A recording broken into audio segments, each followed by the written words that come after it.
Bonjour et bienvenue à cette nouvelle capsule vidéo pour apprendre le hockey. Aujourd'hui, on parle du triangle offensif. Le triangle offensif, c'est un concept qu'on aborde souvent en tant qu'entraîneur et qui est facile à comprendre lorsqu'on est en zone offensive. Donc, ici, un exemple, on envoie une rondelle dans le coin de la patinoire. Fait que mes trois attaquants se déplacent pour faire le triangle offensif, qu'on voit ici avec la position de nos trois joueurs. Ici, chaque joueur dans le triangle offensif a un rôle. Et que si le joueur qui est dans le coin, ben son rôle, c'est de récupérer la rondelle, se battre contre le défenseur, et là, c'est métaphoriquement, il va essayer de contourner le défenseur, déjouer le défenseur, récupérer la rondelle, pour pouvoir faire une passe, soit au centre, soit à l'autre ailier, ou peut-être même au défenseur. L'ailier qui est situé devant le but, ben lui, son travail, c'est de récupérer un retour de lancer, recevoir une rondelle et prendre un tir au but. Donc, rôle très très simple.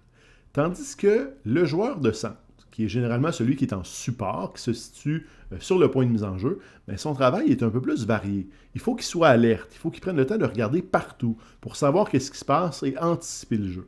Fait que si c'est le défenseur qui gagne la bataille dans le coin et qui pousse la rondelle le long de la bande, bien, c'est le joueur de centre qui va aller bloquer la bande pour récupérer la rondelle. Il peut aussi recevoir une passe du joueur de centre et prendre un tir au but, ou il peut faire une passe à l'ailier qui est devant le but pour qu'il ait une bonne chance de marquer. Fait que si le joueur de centre est quand même polyvalent, et si jamais on arrive à sortir la rondelle, ben c'est lui qui est le premier à se replier pour aider ses défenseurs. Donc, ça, c'était en zone offensive. Mais si on regarde en zone défensive, en fait, en sortie de zone. Fait que si vous avez probablement vu la vidéo numéro 3 où on parlait de la sortie de zone, et là, on a le hop. Fait que hop, en haut, le défenseur envoie la rondelle à l'ailier. L'ailier va tenter de sortir la rondelle, mais le défenseur va vouloir le bloquer, va vouloir couper la ligne bleue et l'empêcher de sortir. On voit ici, dans la position de nos trois attaquants, encore une fois, le triangle offensif. Et lorsqu'on parle du triangle offensif, encore une fois, le rôle de certains joueurs est quand même facile à comprendre. On a le joueur qui a la rondelle présentement, ben son rôle, c'est de sortir la rondelle de la zone. Il va vouloir affronter le défenseur, essayer de le déjouer, chipper sur la bande pour essayer de sortir la rondelle. Le joueur qui est présentement sur la ligne bleue, l'ailier opposé, ben lui, son rôle, c'est d'offrir une option de passe, prendre la vitesse en zone neutre pour attaquer le filet adverse. Lui, ce qu'il veut, c'est aller marquer des buts. Mais à quoi sert le joueur de centre qui s'est avancé en haut du cercle de mise en jeu? Bien lui, il est là encore une fois pour supporter le porteur de la rondelle. Si jamais le défenseur arrive à bloquer complètement l'ailier qui a la rondelle et même repousser la rondelle, bien c'est lui qui va aller la chercher sur le bord de la bande puis qui va empêcher les joueurs adverses de progresser dans notre zone. Il peut aussi recevoir une passe de son ailier qui voit qu'il est incapable de traverser le défenseur, va ouvrir un peu plus le jeu et faire une passe au centre qui va pouvoir sortir ou envoyer la rondelle à l'autre ailier qui va pouvoir sortir lui aussi à son tour. Ensuite, on peut aussi avoir le triangle offensif lorsqu'on est en train de pénétrer dans la zone adverse et faire une attaque, en train d'orchestrer une attaque. Ici, on voit nos trois joueurs qui forment le triangle offensif et qui vont affronter un gardien de but. Et là, les gardiens de but de nos jours sont quand même assez performants, sont assez bons, les gardiens de but. Si, à notre niveau, on veut déjouer un gardien de but, mais ce n'est pas avec un tir du haut de la zone ou du cercle de mise en jeu qu'on va réussir à le déjouer. Il faut se rendre proche, faire un tir de l'enclave, il faut le déjouer, faire une feinte, ou il faut faire une passe transversale pour le forcer à se déplacer. Donc, c'est là que le triangle offensif va être utile. Fait que nos attaquants vont s'avancer, le défenseur se recule, et on voit le triangle offensif qui a été formé avec l'attaquant qui a la rondelle, l'attaquant qui est devant le but et le centre. Donc, ces trois joueurs-là forment le triangle offensif. Encore une fois, ben, c'est facile de comprendre les différents rôles. Fait que si le joueur qui a la rondelle ben, peut vouloir tirer au but. Par contre, peut-être qu'il va se faire bloquer, peut-être qu'il va se faire enlever la rondelle, peut-être que le gardien de but va arrêter la rondelle. Ce n'est pas le tir qui va être le plus menaçant. Il va vouloir probablement faire une passe vers l'ailier qui est opposé pour qu'il puisse faire un bon tir avec une passe transversale qui force le gardien à se déplacer. Par contre, S'il prend un tir, qui est bloqué par le défenseur, qui revole, que le défenseur arrive à harponner la rondelle, qui perd la rondelle, eh bien là, c'est le centre qui est le troisième joueur dans mon triangle offensif qui peut aller récupérer la rondelle. Et même là, il pourrait aussi faire une passe arrière vers le joueur de centre qui va pouvoir à ce moment-là prendre un tir au but. Ou il pourrait faire une passe à l'autre ailier qui est bien placé pour pouvoir, scorer. Donc ici, on voit bien que le joueur de centre, le joueur qui est à la pointe du triangle, c'est toujours lui qui a le plus d'options, qui est essentiel au triangle offensif. Maintenant, on va parler en entrée de zone. Et que si l'entrée de zone, c'est le même principe. On a notre joueur qui a la rondelle, le porteur de la rondelle.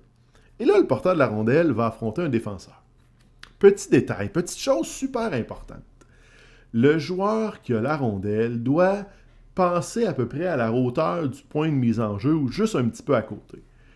Il faut qu'il soit à 2 à 3 mètres de la bande. Pourquoi 2 à 3 mètres? Parce que quand il va essayer de rentrer en contournant le défenseur, s'il est trop proche de la bande, s'il est collé sur la bande, le défenseur a juste à se mettre physiquement devant le joueur et il va l'arrêter puis il ne pourra pas passer. Fait que si tu veux pouvoir déborder le défenseur, il faut que tu aies l'espace pour le faire. Donc, il faut que tu sois à peu près à 2-3 mètres de la bande pour pouvoir le déborder par la bande.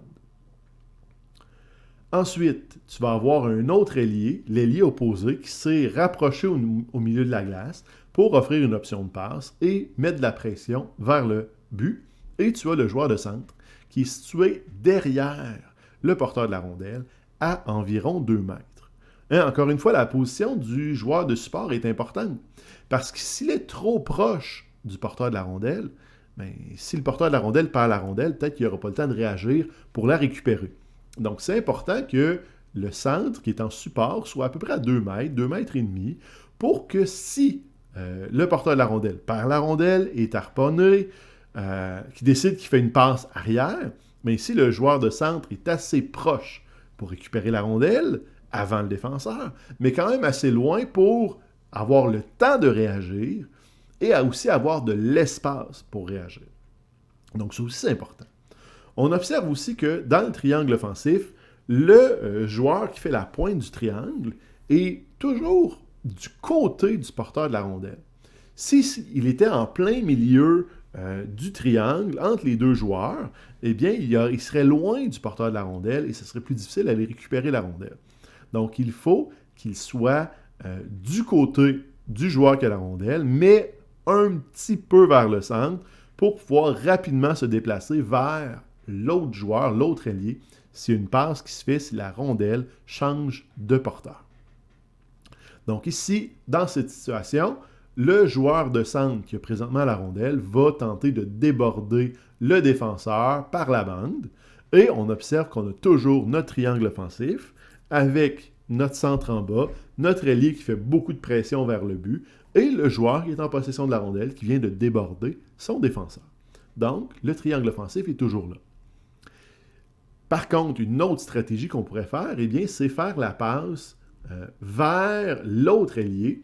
Et à ce moment-là, on peut attaquer, encore une fois, plus facilement la zone adverse parce que le défenseur n'est plus en train de surveiller le porteur de la rondelle et il doit se déplacer.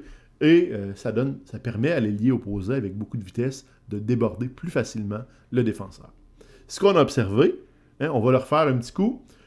Il fait la passe au joueur et on voit le centre qui se déplace vers l'ailier opposé pour pouvoir le supporter.